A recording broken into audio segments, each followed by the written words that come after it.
We Made This. Hello everyone, this is Tony, Network Chief of We Made This.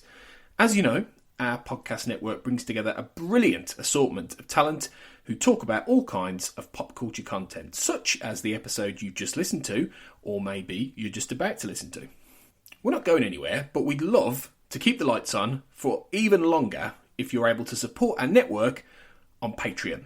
For just £2 a month, you get your name in lights and the satisfaction of knowing you're helping us produce more great audio. And for £3 a month, you'll get your name in lights, but you'll also get access to an exclusive bi-monthly podcast from the We Made This talent pool on podcasting, pop culture, and, well, you tell us. We'll take your suggestions. For less than the price of a coffee per month, you can help keep We Made This going. Just head to patreon.com/We Made This. That's patreon.com/We Made This. And get the ball rolling. Now, back to your scheduled programming. Engage!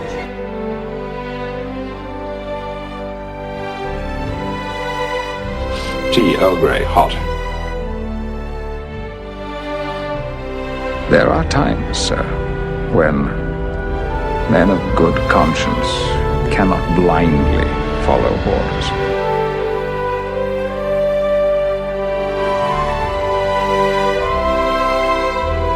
What we leave behind is not as important as how we live. I'm Captain Jean-Luc Picard of the Federation Starship Enterprise. Make it so. Welcome back to Make It So, a Star Trek Picard podcast on the We Made This podcast network.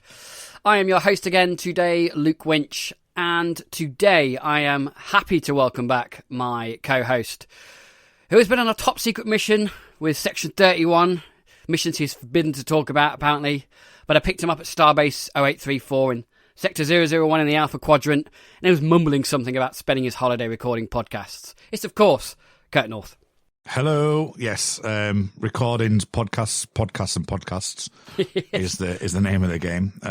Debrief after debrief, I think, is probably another thing to say. But it's nice to be back to Star Trek Picard. It's good to actually be able to watch something like that's new in relation to Star Trek Picard as well. So it's I'm going to have a nice little interesting conversation between us two. So how are you? I'm well. Yes, I'm well. I spent the entire weekend. I actually binged the season proper first, and then I went through all the little special featurettes and features that they've got included on the BluRay. So if you haven't guessed already, ladies and gentlemen, we are reviewing the BluRay release of Star Trek Picard Season 1, and we're going to be discussing its contents and goodies that you can expect. Did you rewatch the season again as a binge, or did you just concentrate on the special features? I don't have time to do that, Luke. I've got too many things. I'm actually binge watching something called Fringe at the moment. I don't know if you've ever heard of it. That's to try and catch up ready for a podcast recording of that as well. Never heard of it. Never heard of the podcast either at all. Someone called the OTP podcast that somebody with the initials LW hosts and asked me to come on and review that, but I haven't watched season 3 for a long time, probably since it aired. Actually, I'll probably watch season 3 of Fringe.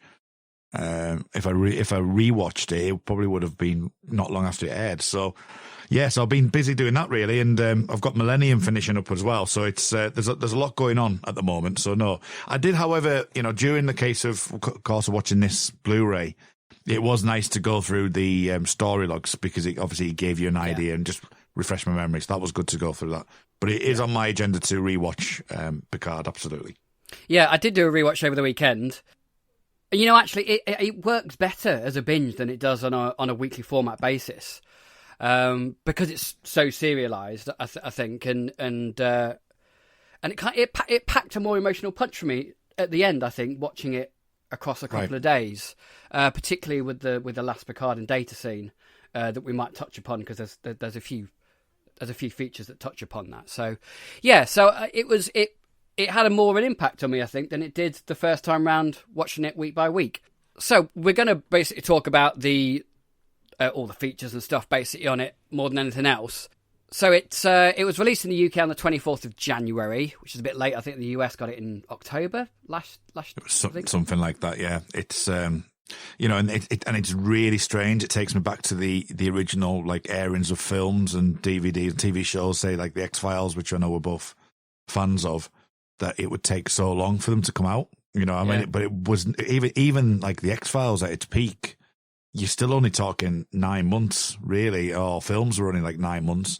I know in the when I used to, well, when cinemas were allowed to be open, that you used to show a film and it would be around anything between 5 and 9 months for a film to be released. You know, and that's been whittled down to like 12 weeks on a lot of things. So for this to be aired, and don't get me wrong, there might be things behind it, especially with COVID potentially, but for this to be aired in January 2020 and not to come out on DVD and Blu-ray until January 2021 is almost unheard of, really. It is. It's quite a weird thing, and you know, it makes you think. I mean, how many people will buy the Blu-ray? Yeah, because it's on Amazon Prime and it's still there. I mean, I guess people who don't have Amazon Prime, who love Star Trek, might buy it. So hopefully there is still a market out there for Blu-rays of these kind of streaming television. Yeah, well, it's interesting though, because likes of Star Trek Discovery, if we keep it Star Trek focused, that I only bought season 2 of Discovery maybe 3 or 4 months ago, and obviously Discovery's been out for, you know, season 3's just aired and finished, so it's always nice to have the DVDs and the Blu-rays as a collector's item, as you can see behind me, because we are video calling. There's a lot of DVDs there. But it has been I've been less inclined to buy stuff of late because it is so available online. But, and to be fair, even like, say like the Star Wars films, for example, the newest ones, the last 3, I'm a Star Wars fan. I wouldn't class myself as a huge nerd on it. You know, my cousin is a massive Star Wars fan and could name every single planet and every single alien species and stuff. He's a huge Star Wars fan. He's not a Star Trek fan in the slightest. But you know, I would still buy those Blu-ray sets to watch the whether or not I watch the actual physical film, to watch the extra features. And I think that you know, something like this Picard Blu-ray is definitely something that you know, the reason why I would buy it for, one, you know, it's Jean-Luc Picard, so I would, but two, the special features are definitely a pull-in thing for me. Yeah, I mean, that's always been a kind of motivation for me to buy DVDs and Blu-rays, especially with films. But I think one of the problems is that, in particular with film Blu-ray releases, the bar was set so high by the Lord of the Rings special editions, with like 9 hours of documentary and features, that any other Blu-ray I get, you know, if it's Star Wars or any kind of science fiction film, and I want to know the ins and outs of design and hear from the actors, everything pales in comparison to Lord of the Rings documentaries that went so in depth. And I'm a geek for that kind of stuff. I love that kind of stuff and going in depth to all the thought processes behind all the behind the scenes. Right. So I think we'll get into whether we think that the $27.99 that we spent on the Picard Blu-ray was worth the features. So is that how much we spent? That's how bad it is. $27.99. Okay, yeah. That's how bad it is. I just ordered it and it came in the post. I didn't even think about it. So should we get into talking about this Blu-ray set? Yeah, absolutely.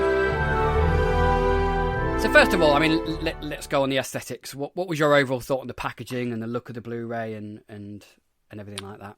Okay, so I like the packaging. I do like the when you open the packaging, you've got the 3 DVD sets. I've spoken about the X-Files Blu-ray set that I've got, and apparently mine's a re-release because it is just horrific. The DVDs are all over the place. But bear in mind, it's 11 seasons of DVDs or Blu-rays, and you can't get access to them.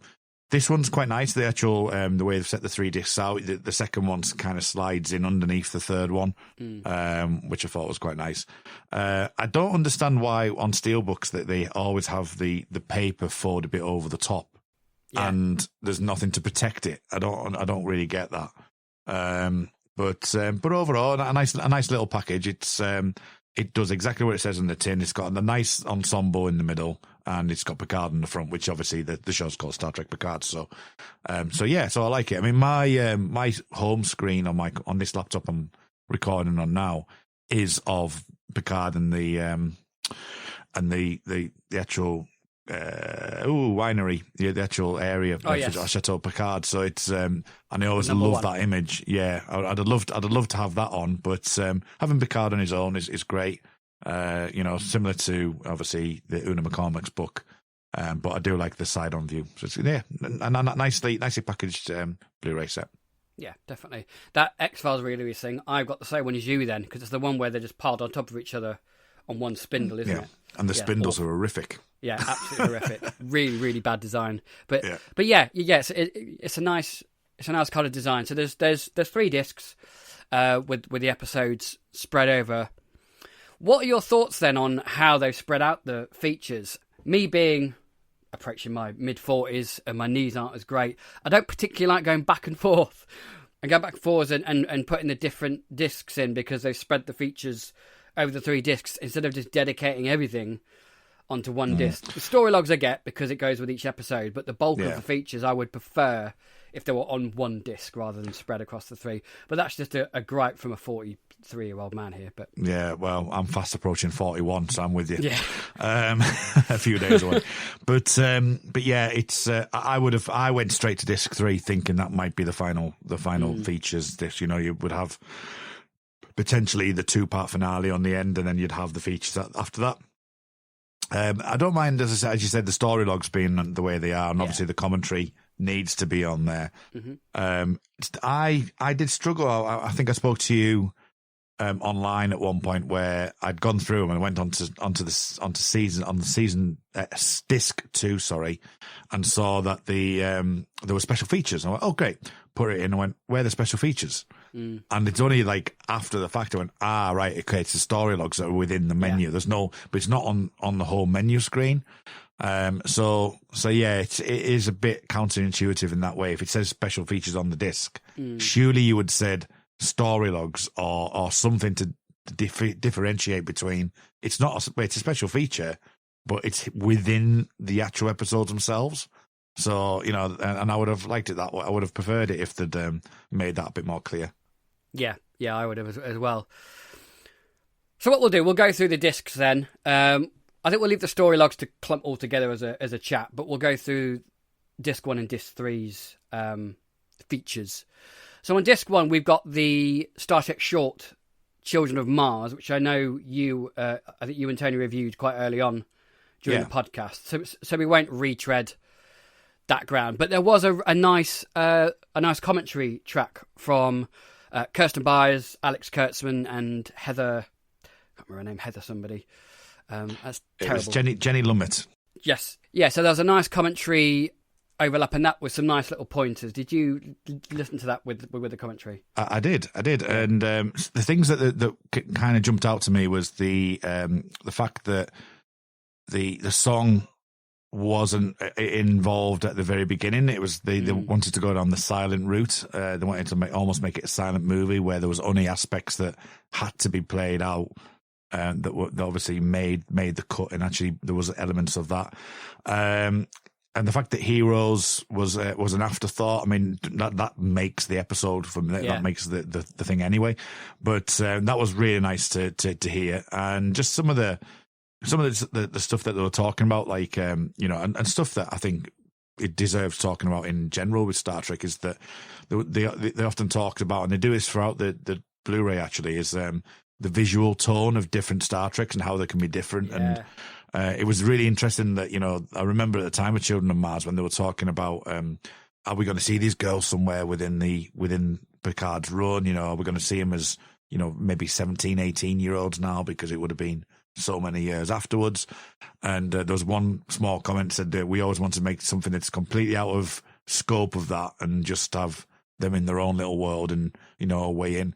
And I did like the conversation about the point of view storytelling of, the basics of, you want to see this through the girl's eyes, and how is this going to relate to Picard? And remember, obviously, a lot of people wondering how that was going to connect, and and thematically was quite good. So I thought that was a nice little document. Obviously, it's difficult, and I noticed that I think it was Alex Kurtzman that because they started chatting quite early on, and bearing in mind this is a 9-minute short, it was like, right, can we talk about the episode, please?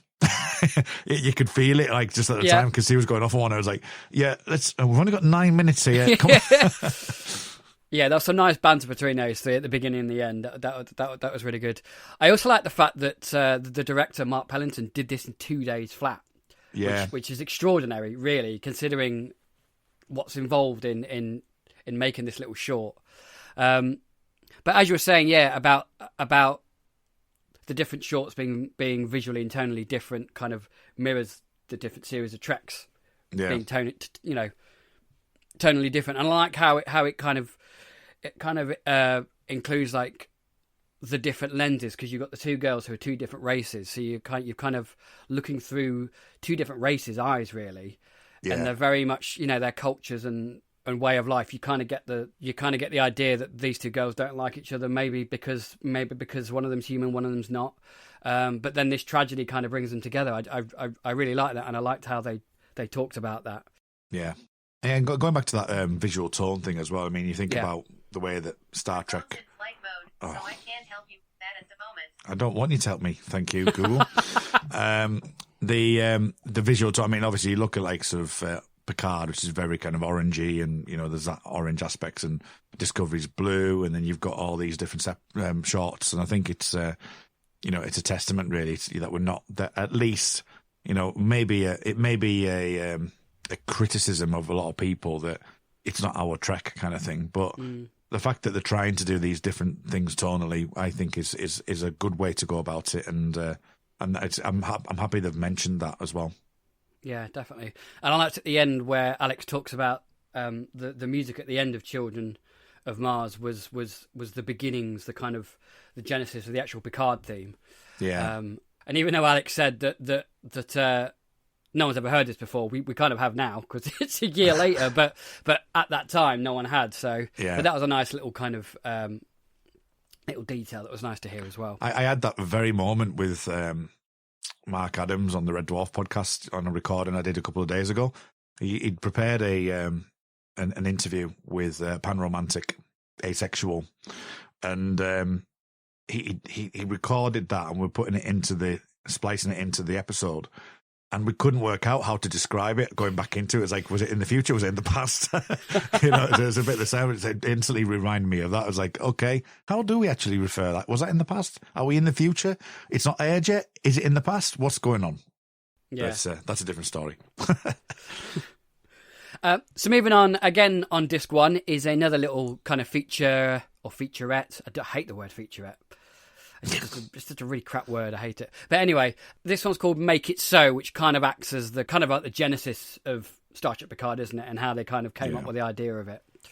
Yeah. And what I particularly like about this one, it's as you say, it's the usual kind of formulaic things of like, let's start to talk about. I mean, just in general with everything, you've got Make It So. You've got things like the Motley Crew when they've got together. You've got character profiles, which they talk about quite a bit. You've got some of the special design features and things like that. So a lot of this is like your generic aspect. It's just how you package it. Yeah. And I think it was nice. I mean, a lot of this we in this we actually heard before.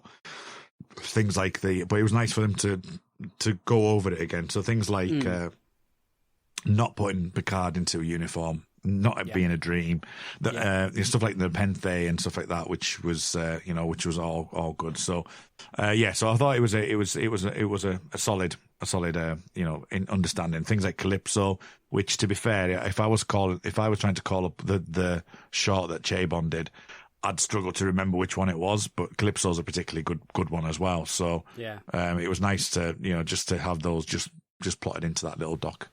It was quite funny hearing Picard's list of tenets, just as you mentioned, the no dreams, no Borg, no uniform. Yeah. And the last one was nothing familiar unless earned, which I think the Penthe is a particularly good example of that, because I think it was earned narrative-wise. And it's interesting, I don't know if it's in this doc, but it's at some point Patrick Stewart starts saying, I'd love to have all 7 of them in. Yes. It's like, okay, you've changed your tune a little bit on that. There are Borgs, they just call them XBs. Yeah. There is a dream with Data. He does wear a uniform in the dream, which is a double whammy of so that seems to be how he started. But I think that I think it may have been the writers and the producers that kind of brought him round a little bit more. Yeah, well, I think it's a good starting point, because then you've got a compromise, haven't you? It's like any deal. So the fact that I think if you're Patrick Stewart and you're wanting to, if somebody's approaching you to like, let's go and do a TV show on Star Trek Picard, called Star Trek Picard, and Patrick Stewart's going, I don't want it to be TNG. I don't want to just a retread on what I want to do.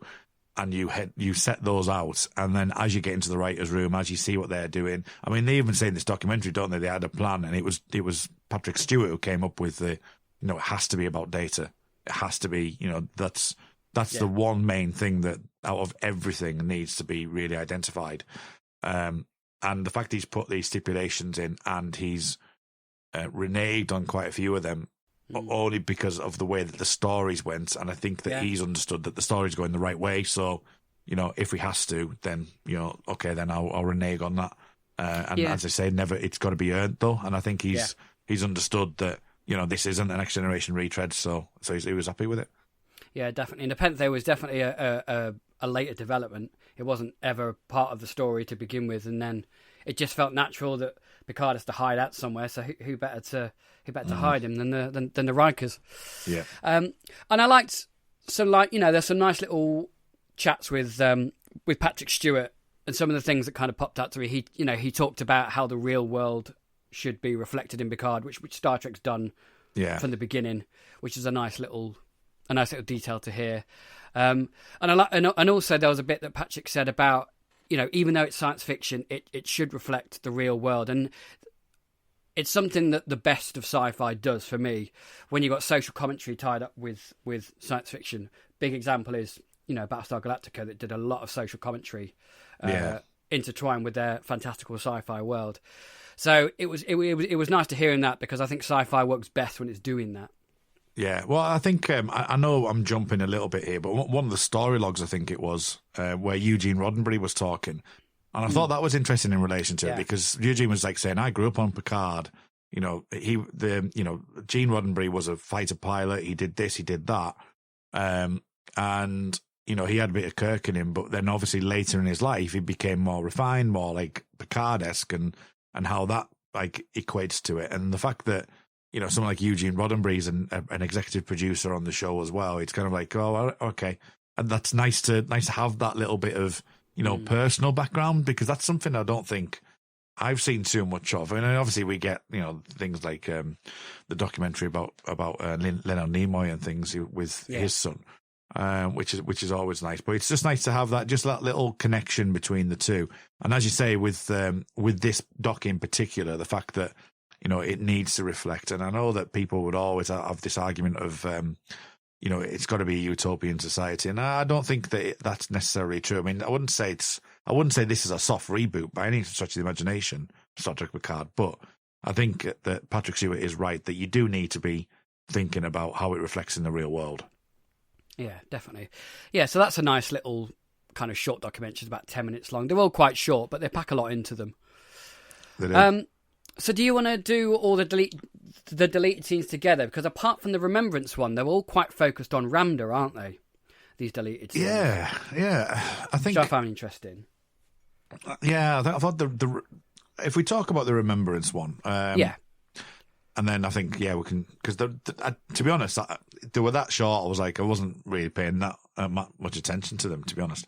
But it is interesting what kind of thread they've done for Ramda. So we'll talk about that in a second. But I can see why the Remembrance one was taken out. It felt it was too on the nose with the way where Picard is feeling guilty, he's feeling depressed, he's feeling anxious, like he said in the documentary. That he is quick to judge, which this kind of shows. And you see all our Brady's character kind of like sort of overseeing things, and and kind of like, I think the way you're looking at it was like glossed over, but the whole kind of couple of minutes of that just doesn't seem to fit in with the way I remember Remembrance. So I can see tonally why it had to come out, really. And I wouldn't necessarily want that back in. It's not a scene that really resonates with me at all.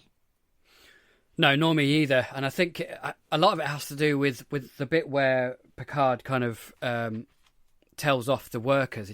It seemed so out of character with him. Yeah. And it didn't seem as though he really had a hold of the Picard character at all. I mean, I know the Picard character is quite different anyway, but it seemed completely tonally different to how he is throughout the entire episode and the entire series. So that was weird. It was kind of interesting to see this weird kind of racist taking the piss out of Laris that these two farmers were doing. Yeah. But that was let down by the most ridiculous telescopic walking stick. No, I loved that. You loved it. It was terrible. I thought that was the best part of it. Yeah. I was just like, what is this? But yeah. And I just like the fact it's using it's like a good old walking stick, and you've got a little bit of old fashioned technology in there. Yeah. But no, I love that. But, it's very Picard. It is very Picard. Yeah. But yeah, I agree. It would have been out of place, and it would have mucked up with the pacing of those two connecting scenes as well, I think. Yeah. It just doesn't seem to fit. Yeah. I can see where they were going. I could see that what they're trying to do there is to say that Picard's in a different world. He's in a different place in his life. If you'd have had that in there, I think the backlash would have been quite significant. So I think it was worth taking out. Yeah, definitely. So what do you think to these very quick, short Ramda scenes and the kind of narrative thread that they maybe could have had going through that? Well, yeah, I mean, it just seems like they wanted to have her as like a sidetrack story, because you see the one right at the end was the one that hit me the most. It was like, right, okay, so I understand where they wanted to get to, and it's almost as if like the back end of that, from maybe the Impossible Box onwards, that they've had this idea that we'll use Ramda right the way through, and she'll be the reconciliation between the Romulans and the synths. So I can see the story resonance for it, but there must have been more deleted scenes than that, or more story element if they were building that in. It just seemed like the deleted scenes were purely that B story, and I think that if you're talking about the rest of the Romulan kind of aspect, the rest of the Tal Shiar aspect of it, and they kind of played up more to the romance and the will he, won't he turn kind of mode. So I can see it may have overstuffed it, but there wasn't enough there in the deleted scenes to make me understand what they were doing. And I think there must have been more narrative, drafts with that story. Yeah, no, I agree. There's a bit in the Broken Pieces short scene where the collective have been woken up by 7 of 9. And I think that's when her eyes open from her sleep or coma. I can't remember if she was in a sleep or a coma, but she comes awake. So I kind of understand what they were trying to do there, with her still being connected in some way to the collective that has just been awakened in the ship. And then there's that quick scene where Soji runs past her in the Borg cube, and she calls her the Destroyer in the Romulan language. So I kind of get what they were trying to say, but as you said, they're such short, tiny pieces and so fragmented that I don't think they could have got any true narrative through line that would have made any impact on the audience. Yeah, absolutely. So let's move on to disc 3 and just get those all those documents out the way, and then we'll talk about the story logs and kind of choose any highlights we had from them.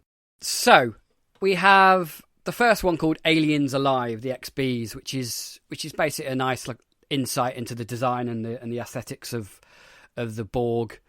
What do you think to these little kind of behind the scenes look at the art group here? They're always ones that I'm interested in seeing, but I'm not that fussed about them. It's always like, that's all right. I always quite like to hear them. What I did potentially like is the way that he was like, we're going to get to do Borg, and then, well, not quite. Oh, yeah. Right. But and the difficulties with it, because one thing I always think that You know, and I think this in life, in anything really. Even you take out an office, for example, and you look at somebody and go, "What do they do?" You know, they don't do anything, and then you get put into their job, and you're like, "Oh, hang on a second, they actually do quite a lot here."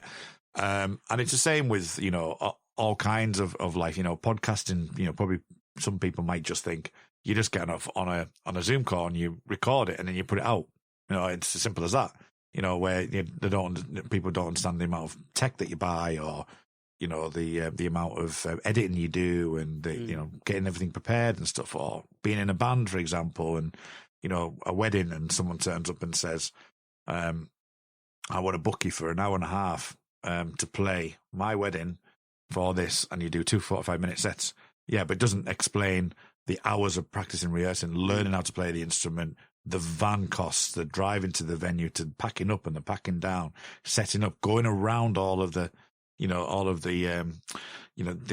jumping through all the hoops because the photographer wants to be in there at that position, and you know, you're not meant to be there till 4 o'clock, and you get there at 4 o'clock and you can't get in, and you know, and you've got the wedding organizer saying all kinds, saying you can't sit there and you can't do this and you can't do that. So there's all that kind of aspect, and I just think that, you know, the fact that, you know, something like this where we would say that on there where it basically says it was the Borg, we're looking forward to doing the Borg themselves, I wouldn't say were simple, because they wouldn't have been, but the fact they have this nuance, this you know, they're ex-Borg, you know, they've had parts taken off them, they've had to rethink how that looks, and then obviously likes of the 3D printing. So I thought that was it was nice to understand that. It was nice to say the way, just by one line, by saying, you know, that, you know, we thought it was going to be a bit of a breeze, and then obviously it turns around and, you know, it's a lot harder than you think. And then obviously, you know, I think they mentioned at one point your hero Borgs had extra implants and stuff. Yeah. Most of them just had these 3D printed things. And, you know, what's really interested me in some of these documentaries is some of the way the technology's moved on, or way that things have changed. Because even like the Golem later on, you know, you get the way the aspects of that happens, but like the 3D printing being such a big step forward and stuff. So I thought that was all intriguing. Yeah, and I like they were talking about Hugh and Seven of Nine's implants, and they were talking about, you know, these characters have aged. So if they've aged, if their skin's aged and their bodies have aged, has the metal aged? Has it corroded in any way? And it was a really nice thought process about how their implants are going to look now, 20 years on from when we last saw them. So I really like that aspect of it as well. Yeah, I mean, even like to the point where when they were talking to Jerry Ryan, and she sounds like she's a right hoot. Yeah, she does. She really does. James McKinnon was just like, you know, I'll just tell you you've got 10 hours in this chair, and you know, I could have been finished 20 minutes ago. Yeah. But I know it's a bit of an over exaggeration, but the things like the try, like some of the testing things. I mean, can you imagine having a board full of like 7 of 9's ocular implants on your wall, framed? I'd love that. Board, I was like, I want that.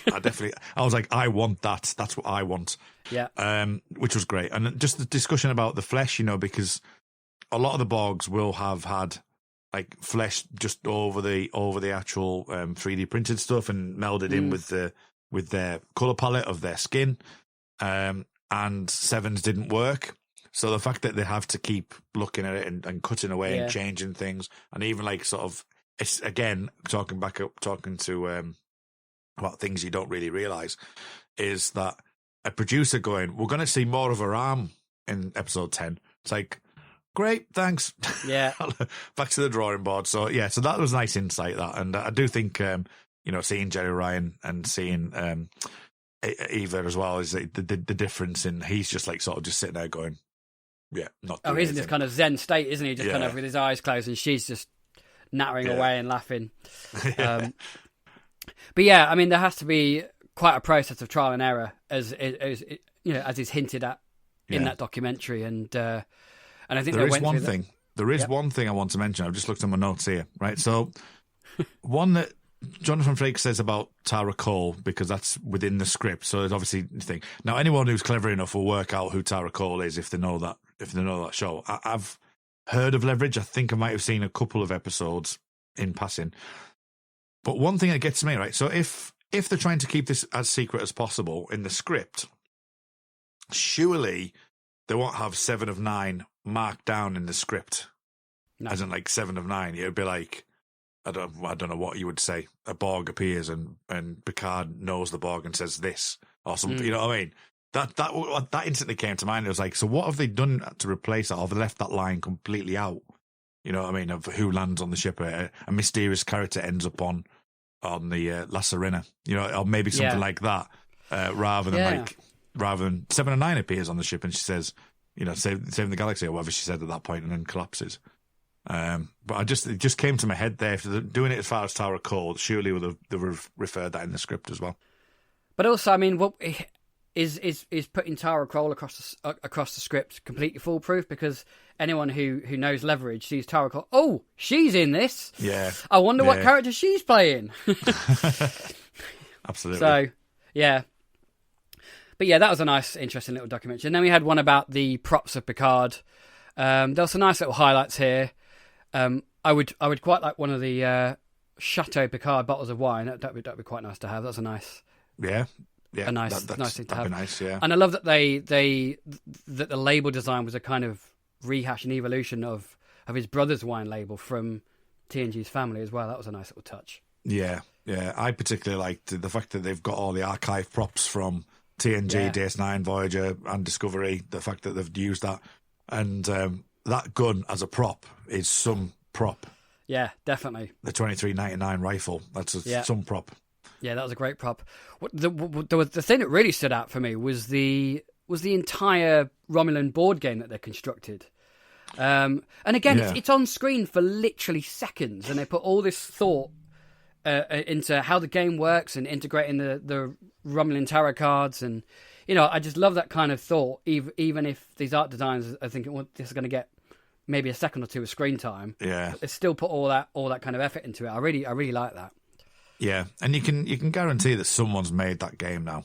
Yeah, because it's like the 3D chess of the world, isn't it? You know, there's bound to be someone that's made that. I mean, it looks like a decent game. It's there is elements that I'm trying to think of the game that I used to play that it just looks a bit similar, but as a strategy game, obviously with those tarot cards and stuff like that, you can imagine that someone's added some more rules to that. Yeah, definitely. And there was a lot of these designers and artists had worked all the way back in TNG and Voyager as well, so it's nice to have these designers that know the lore and design of Star Trek anyway. Yeah, and for me, I think the fact that they've used all these. I think it said there was like 97 makeup designers in the previous one, and there was like 10 from previous. So the fact they are going round and, you know, in the Borg stuff as well, in the Gollum stuff as well. That, you know, they're talking about the fact they're going back to people who have done Star Trek right throughout, and it's a nice through line, so they can see how the progression has gone, which was really nice. So it was nice. I mean, I've noticed on my Blu-ray. It's a question just to generally ask you: does the video go a bit strange when he's talking about the board game for you? It went really fuzzy and it goes really jiggity and weird. Right. I'm not sure why. Maybe it can't hack high definition. I don't know, or something like that. I don't know. Right. But yeah, so it did go very copy, strange. Then. No, it did go quite jagged and fuzzy. Yeah. So, folks, you might get that on your Blu-ray as well. So, please do let us know. Then we know it's not our Blu-ray players fucking up. The next docu is about set design called Set Me Up. Any highlights for you on this one, Kurt? Again, the fact that they've kind of left the La Serena. I mean, I think one of the criticisms of La Serena was it's just an open box. You can totally tell it's a stage set. Yeah. And while I can see that, I can see the reasons for it, and I think you get more of an understanding of the feel of it in this documentary when you're walking around it. That there is room for things to be put in. I do like the idea that they've kind of left things open so they can change things around. It's a good cost-saving thing. One of the big things that I was, as someone who's into lighting and stuff, is that the fact that, you know, everything's kind of ready modularly designed so that it can act as special lighting rather than, you know, spotlighting a certain person at a certain time. So it's all designed so that you can use it wherever and whenever you are within that ship. And they would only have to bring in extra specials for certain like scenes. Yeah. So the fact that they've tried to be as cost effective as possible using the LED light designs, using like the backlight for the the typical Kurtzman JJ lens flares and stuff like that, which is fine, which was good, and trying to understand the way that they've done the ships and stuff. I thought it was good. I thought the modular stuff of the Borg cube was an interesting conversation as well. With there's only so many ways you can move a Rubik's cube before it gets boring, basically. So I thought that was a nice indication of just the kind of thought process in that, because things can get really stale really quickly, and the fact they needed to keep this going and keep it in a certain level mindset, I thought there was overall wasn't a bad few things. And so, as you say, going back to the whole use of color on that Borg cube as well, with the if we're going to use the tungsten like daylight bulbs for for the sliver going through the Borg cube at the end, or whether or not you're using the greens for the proper Borg stuff, or you've got the hint of the bit of the blues and stuff like that for Romulans, I thought was a nice insight, really. Yeah, there's some nice touches, and I like the way when the set designer, I can't remember his name now, but when he was walking through the Borg set, it looked very small and contained, and they've done a really good job of making it look quite vast and quite big, and changing those walls and blocks around to make it look like you're in different parts of the ship. So just thinking about it though, the one thing that's missing on the Blu-ray is some of the computer design. I think that's missing quite a bit, because you're thinking about all the Borg stuff. I know that they talked about it in the podcast. I think it was around about the Impossible Box when they were talking about how they set up stuff and how they made the Borg cubes within the computers and stuff. But that seems to be absent, which I'm quite surprised at. Yeah, because there's a lot of VFX in Picard, so I am surprised they didn't go down that route. Perhaps, I don't know, perhaps it would take it would fill up too much space, because you'd probably have to go quite in depth talking about the processes of that, because it's very long, drawn out processes doing special effects. But to be honest, I could have easily sat through an hour or two of a documentary on about the sets and how they've designed it and the thought processes behind it and how they've integrated different cultures, because I like the way they've got the flooring which is Romulan that they've built into the Borg, and all that. I find that stuff really interesting. It's probably not for everyone, but I could have easily had an hour of that quite easily. Yeah, I did like the. I'd say I think the lighting and things like that is probably more my thing. So I would have liked to have gone in depth in that, and I think that's obviously, as you say, personal preference on what you would do. But with regarding the sets, and I do like when they do talk about the reasons why they do something, whether it be cost cutting, whether it be color matching with like the metallics of the ship and the grayscale of Data's recreation of in the quantum arena, and the fact that it's all it's just vague. It's what he's been told, but there's clocks with no faces on it. It's all like background. So I thought all of that was really, really good. Like almost like it wasn't rendered. The fact that you don't need that. It's the main centerpiece is Picard, Data, and the fireplace, really. Yeah, and it sounds like they were under a lot of time pressure as well to get that set done, and they just basically said, well, let's just use the Chateau set and spray it metallic grey and just change props and stuff. So it sounds like it was done under quite a small time period they had. That were given, and that's usually the case. I mean, I've watched a lot of behind the scenes documentaries of films and things, and unfortunately, the design people are always the last people to know about changes. So they've probably made the script change, the director knows, and then 2 days before they're filming, oh, by the way, set design people, we need this set. So it's always interesting to know what kind of pressures these people are under to produce something that looks as good as it does on screen. Then we go into the cast documentary called The Motley Crew. Again, it's your kind of standard interviews with the cast, which is always nice to see them talking about their characters. Any highlights for you on this one, Kurt? I think just the fact that Isa is classically trained. There was and that Picard, that Jean-Luc, that Sir Patrick Stewart actually spoke, and doesn't really give any indication why that happened. It's just the fact that that's the only one I spoke to. Well, does that mean that she was the only one that was up for the role at that time? Does that mean that, or had they had she gone through a stage and they were saying we want to see what it's like with Sir Patrick, that would have been quite nice to find out why. Yeah. So it doesn't really explain that really. But I do like the kind of the Isa Bronis's kind of characterization of it. You know, the fact that, you know, it's like a teenager like pushing away at certain points and coming back. So there was a lot of like thinking that I thought. And as someone who already knew who Alison Pill and Michelle Hurd were from various other TV shows, you know, like Alison Pill is Newsroom, you know, Aaron Sorkin's Newsroom, which I loved. You know, and Michelle Hurd's been in things like Hawaii Five-O in a small role, but she was also in Blind Spot. So I've known her for quite some time. It was nice, but I think the stuff that I kind of got more thing from was when we started talking about Santiago and the fact that came naturally, that, you know, Broken Pieces was part of the fact he was doing accents all the time and on how that came about, which is nice to know that, you know, right through this process, it's there has been an evolution of the episodes themselves, you know, because at the beginning, you know, you wouldn't have thought you would have had Riker and Troy, or you would have had an episode on 6 different holograms talking amongst each other, trying to get those pieces together. So it's nice that it has a danger of fragmenting the story. But I don't think they had done that. I think anything from my criticism of the show isn't anything that like that. It's more of the larger story itself, more of the you know the big set pieces, stuff like that. So, but I think it was nice to see that aspect. And yeah, you're right. The Motley Crue thing is very generic, very kind of normal, but there was little tidbits in there that were good to look at.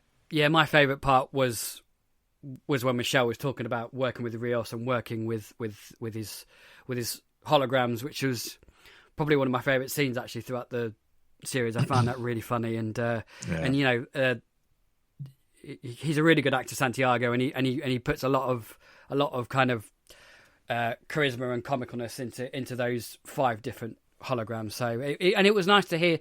What's nice to hear, and I think you get that idea throughout all the documentaries. This was very much a collaborative project, and everyone had little inputs, and whether or not they were accepted or rejected, they were heard.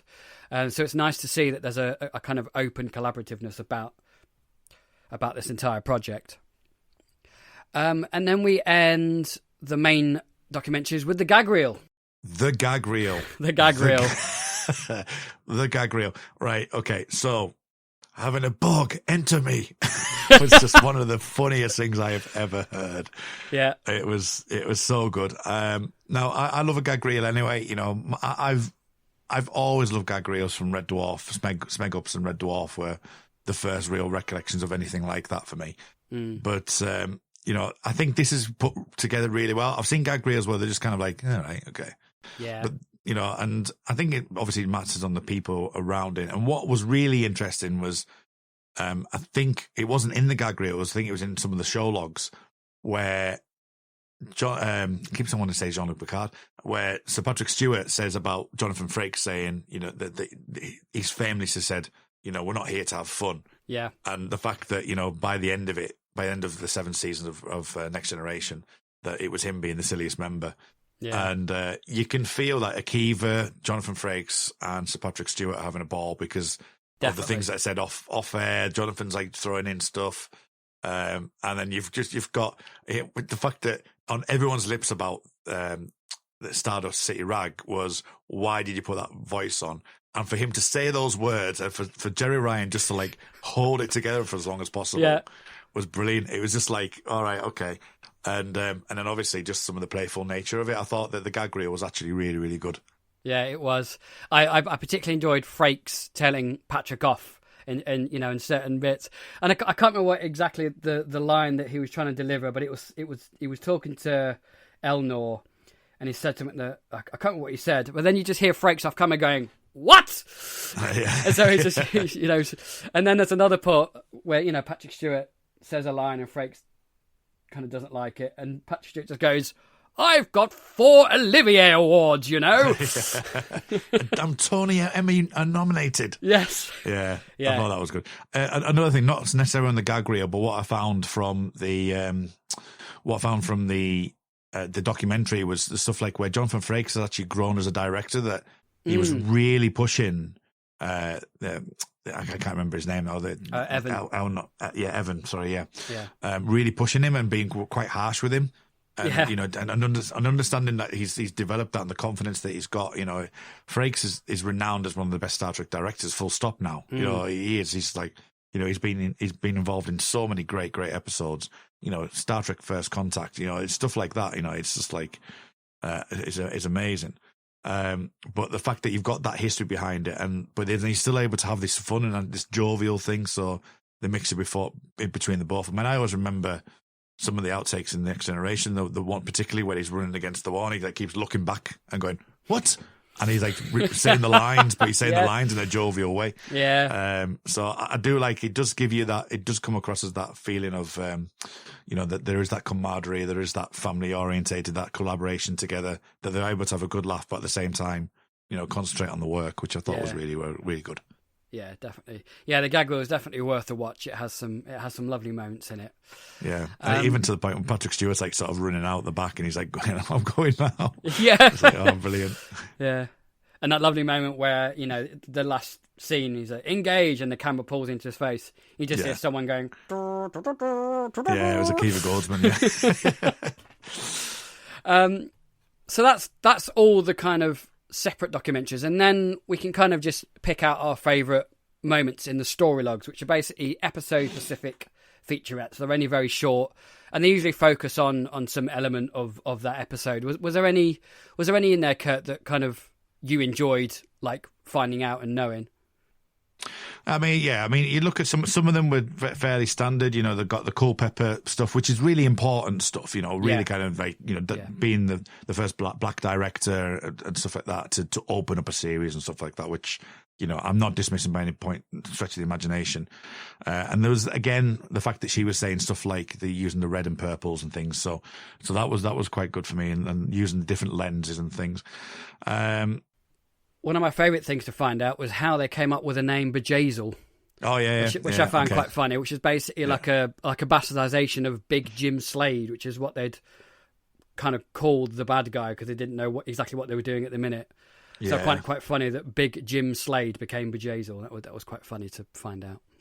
Yeah, I mean, I'm just going through quickly on this. I mean, things like which are bigger for bigger discussion. Things like the teaser. They're saying about the teasers being it's more about you know, the background to something more than trying to like bring you into the show. So I thought that was quite interesting. There was a couple that were like, I'm just trying to see if there's anyone that I can see on the top of here where I mentioned the World War II. I've mentioned a couple already. The Chabon stuff with Vasquez Rocks was a bit fan servicey, and I wasn't particularly fond of that. But I'm not fond of the original.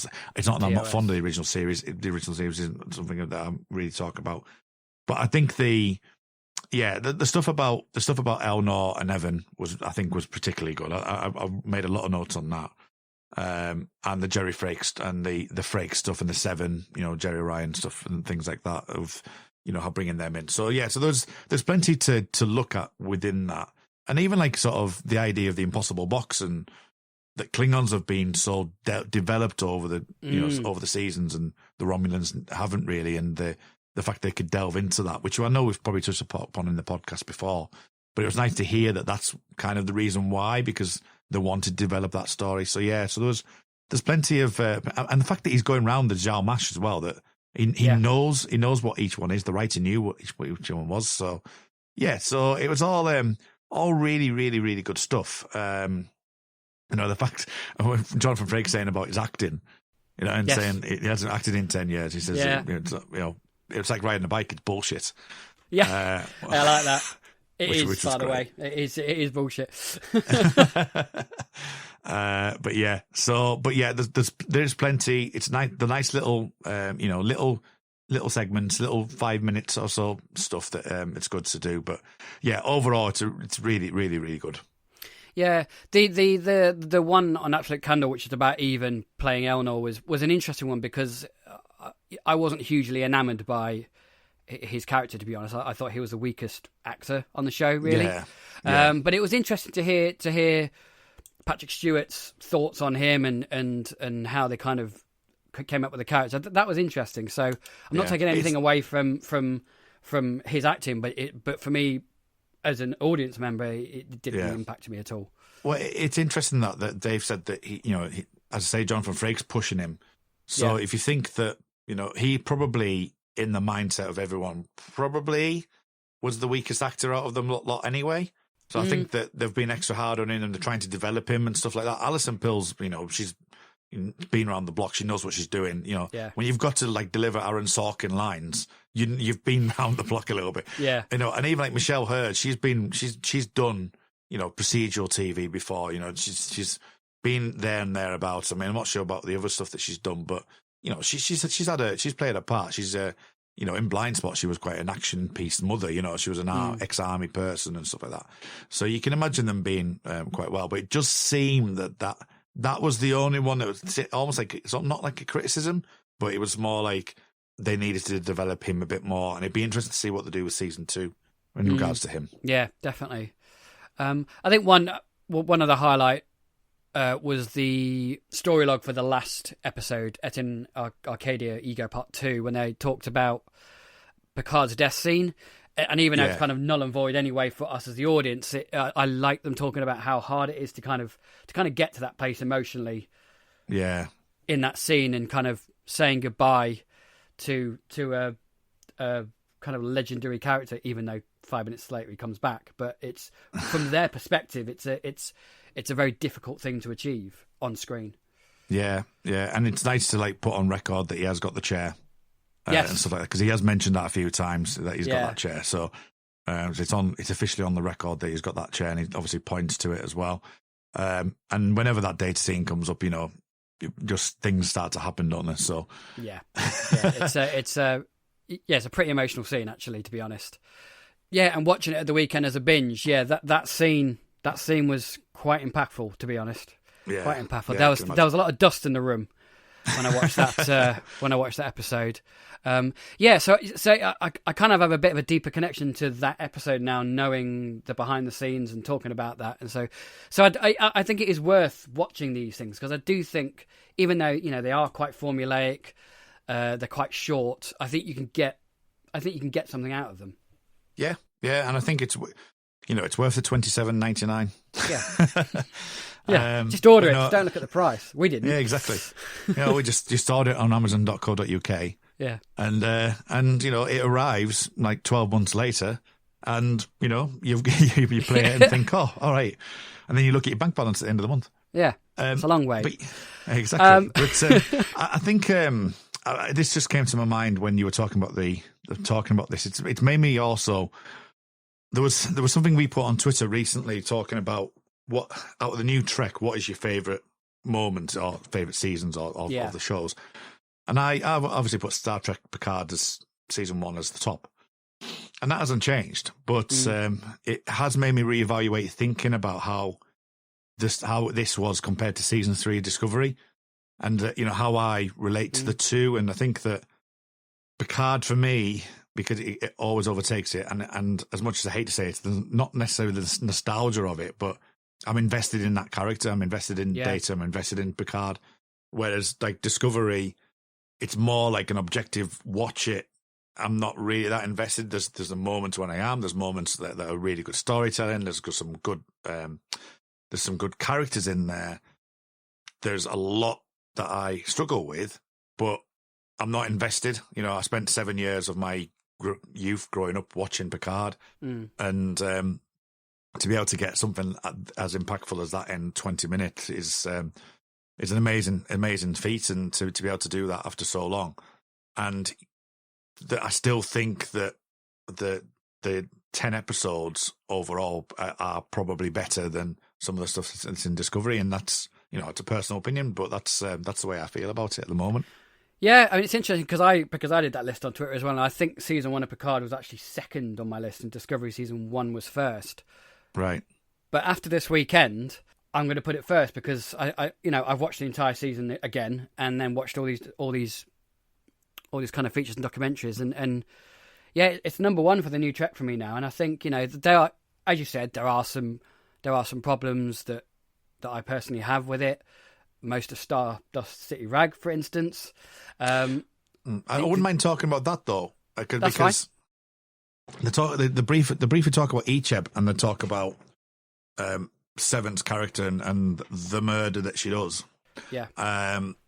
Yeah, Kirsten elocutions that quite well when she's talking about it. Yeah, I mean, this is something that, it's strangely enough, has come up in a couple of things that I've talked about recently, or thought about recently.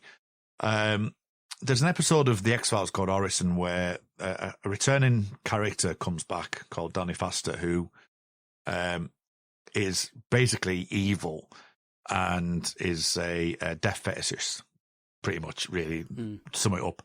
And he's in jail for a few years and gets out. And then Scully has another traumatic experience with him. She had a traumatic experience with him in the third season, and then this one, again, he comes back after because she's the one that got away.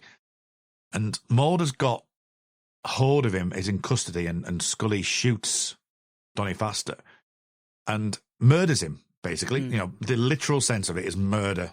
Murdered that person. Yeah.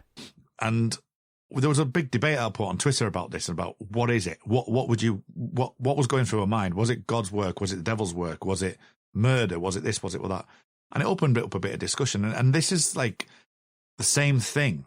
And I think there's a lot of things in TV shows that don't really push this, that, you know, it opens up that debate. And I think that, yes, it's dark for Star Trek. Yes, it's not. And the way Kirsten was saying, yes, it's not, you know, it's not the ideal for a Starfleet officer to do this. Yeah.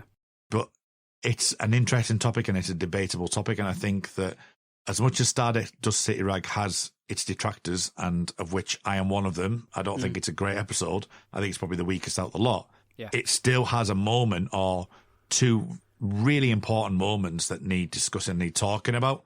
And, you know, that's probably a good part of like multi-arc storytelling that it works because it's in a particularly dodgy episode. But, you know, a lot of people will not like that whatsoever. And I think Kirsten really discussed that quite, as you say, quite eloquently. Yeah. On, you know, on the reason for it. How far do you take it? Do you take it that far? Do you, you know, and obviously some of the scenes before that, you know, you've got stuff like, when each kind of like he gets killed by Seven, you know, as a mercy killing, because obviously he's not going to survive this. Basically, it's euthanasia in a lot of ways. So it's just it's an interesting, I think, out of the whole season, I think that's probably the most debatable, most thing we can delve into at some point, talking about that thing, because, as I say, Kirsten said it so eloquently. Yeah, and again, it links into what I think it was Alex talking about, or Alex or Chabon, I can't remember, who were talking about the cold opens for this serialized Star Trek, and they can provide us context, and because we have that flashback scene of 7 of 9 basically letting him go by killing him, that context then gives a justification for our actions towards the end of the program. Yeah. So that was a particular thing that actually jumped out at me. It's been passing in my brain until that moment. Yeah. But yeah. That aspect of that episode, I think is brilliant. It's just some of the other undercover stuff that gets a bit pantomime-y. But it does lead us to a perfectly good gag. It does, yeah. It does indeed. So, if you were going to give this 3-disc set Blu-ray a score out of 10, what would you give it? Ooh, okay. So we're not talking the season, we're talking just the features, are we? The features and the package as a whole. The features and the package as a whole. As a Blu-ray package. I would say if I was to give it a 8 out of 10, I think. Yeah. I think that if you're talking about the season's really good season. I'd say it was an 8, 9 out of 10 anyway. The features, just through talking to us, just talking on this podcast, the fact that we don't get any computer generated stuff is a bit of a miss. I think that could have been nice to have had that. Yeah. I would struggle to give it too harsh, because we are in a different world at the moment, and you know they might have had other things planned which they obviously couldn't do. It's telling that, you know, there's a couple of bits where obviously Sir Patrick Stewart's just doing it from his home. Yeah. So there's bits that they've had to do remotely, and not necessarily the way, especially the fact that Sir Patrick Stewart would have been shielding. Yeah, exactly. You would have thought that's probably why, because if you look at Evan, he's in some sort of studio with a curtain behind him, but the fact that Patrick Stewart would have been shielding at that point, and thumbs up, he's got his first, his first vaccine. So that was good to see on screen. So I think that there's the give or take, but I think the special features, as you say, stuff like Lord of the Rings or some other documentary styles stuff that it's not jam packed full of stuff. No. I think the gag reels is really good, and I think the documentaries do a job. Yeah, I don't think it's anything over and above doing a job, but yeah, overall a good set. Yeah, definitely. Yeah, I think I give it 7.5, 8 out of 10 for the whole package.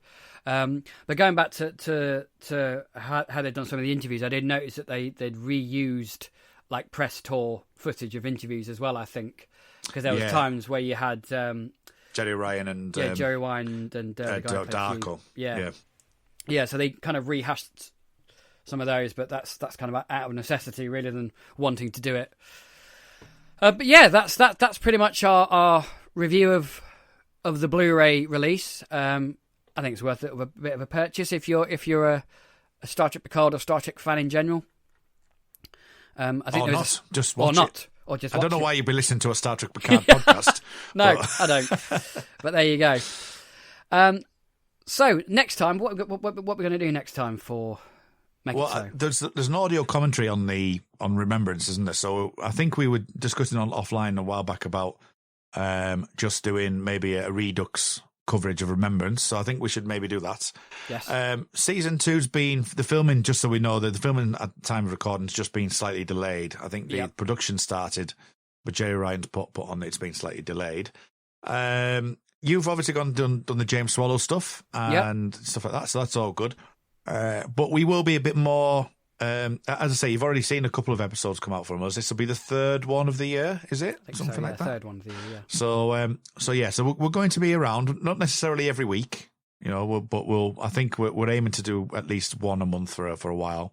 So I think the audio commentary will be good, and we shall take it from there really, and see where we go. I wouldn't mind delving into some stuff that we've considered doing, like a special on the Borg or the Romulans and stuff like that. So that's something that we need to work on and work out how we're going to do that and what form that's going to take. But other than that, I think the world's looking good for Star Trek Picard season 2. It is. I think we'll dive in and do some deep dives on certain things and take it from there really. Yeah, cool. So before we go, then where can people? Well, it's a silly question. When you can find you everywhere at the minute, but where can we find you in the podcast social media world? Okay, so straight after this, I'm recording a Millennium podcast with another two guests of mine, in Adam Chamberlain and James McLean, which is the Millennium Show was a TV show. It was in 1996, 1999, and that was a spin-off from the X-Files. I mentioned the X-Files a couple of times today. And you can find that at the Time Is Now pod. We're currently recording the end of season 3. So that's coming to the end. There will be other specials after the finale of the season, but that's where we are at the moment. Red Dwarf, this weekend, there is, from time of recording, there's a special Hollyhop 2021. Which is the cast are getting together. I think some of the cast are getting together and doing a read-through of an episode and all kinds of things, a bit like a normal convention, but via Zoom. So we're going to cover that.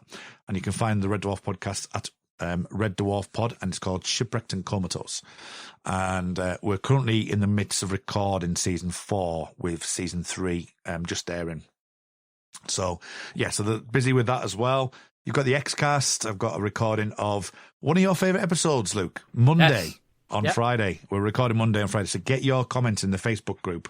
I have it's already. On there now. You have already? Done it. Good. I've done it. I say, you're that quick. So I'm recording that Monday, which for those people who had Star Trek, who like Star Trek Picard, Monday is an episode very similar to Cause and Effect. So no doubt definitely. I'll be talking about Cause and Effect at some point on that episode. Because if I'm on an X-File podcast, I've got to talk about Star Trek, haven't I? If I'm on the Star Trek podcast, I've got to talk about the X-Files. So that's going to be recorded, but that'll be on later in the year after this airs, I would have thought. And I'm on a whole host of other things. Your podcast, Luke, which I'm sure you'll talk about in a second.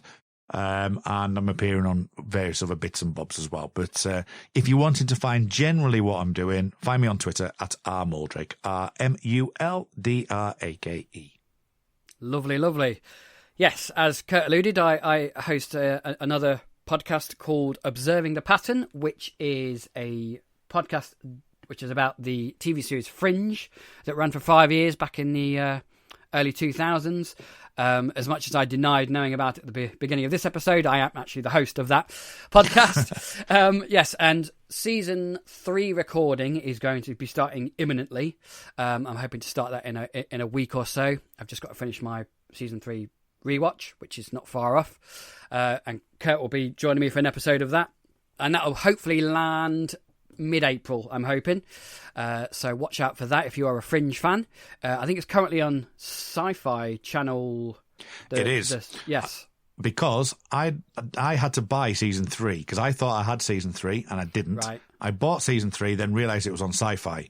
So I've downloaded season 4 and season 5 on Sci-Fi, so it's easier to get hold of. Because I think I've got season 5. I don't think I've got season 4.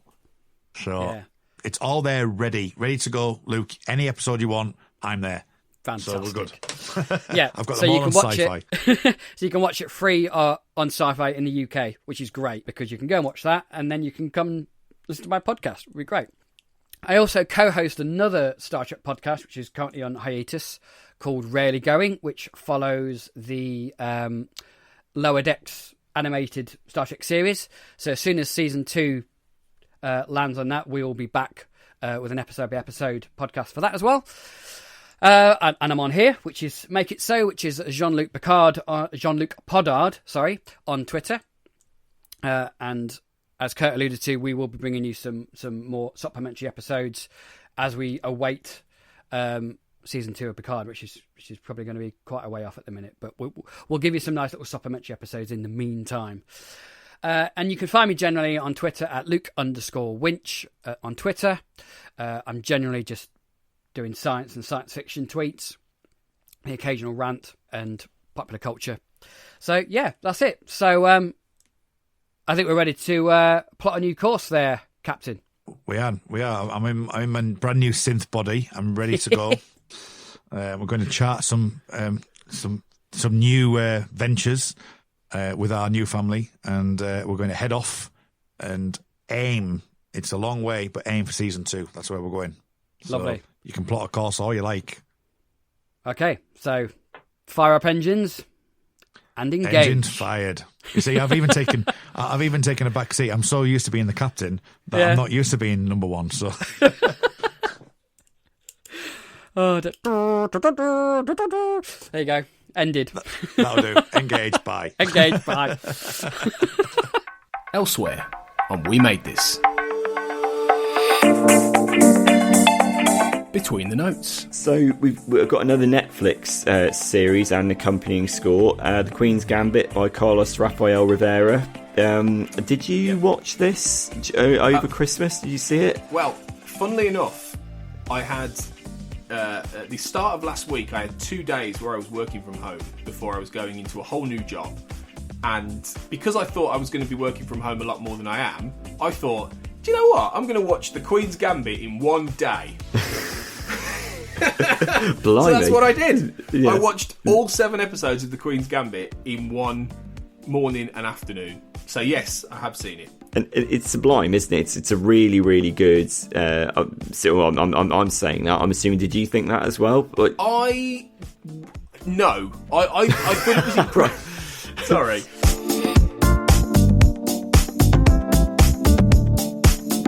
Shipwrecked and Comatose, a Red Dwarf podcast. So with my track record, have you worked out where I'm going with this? I have now, yeah. Have now? Would it feel different if you had a wank? Probably. But the thing is as well, it might be different. It might be different even with the left-hander and the left-hander though.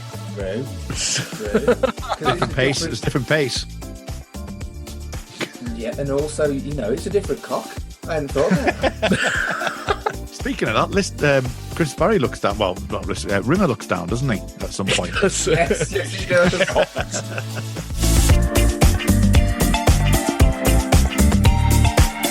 We dig music. I am amazed this made top 10. Oh, I'm not. It's really good. I really am. I do not remember what Yeah, this exactly. is like at all. My only comment when I was actually listening to it is bit nothingy. I think it's really good, although it does suspiciously sound a lot like Sting's Shape of My Heart. What? It really does. The guitar melody is very much like it. It's got Fuck you. beautiful guitar and vocal. Fuck you, Ian. Check out all of these shows and more on the We Made This podcast network.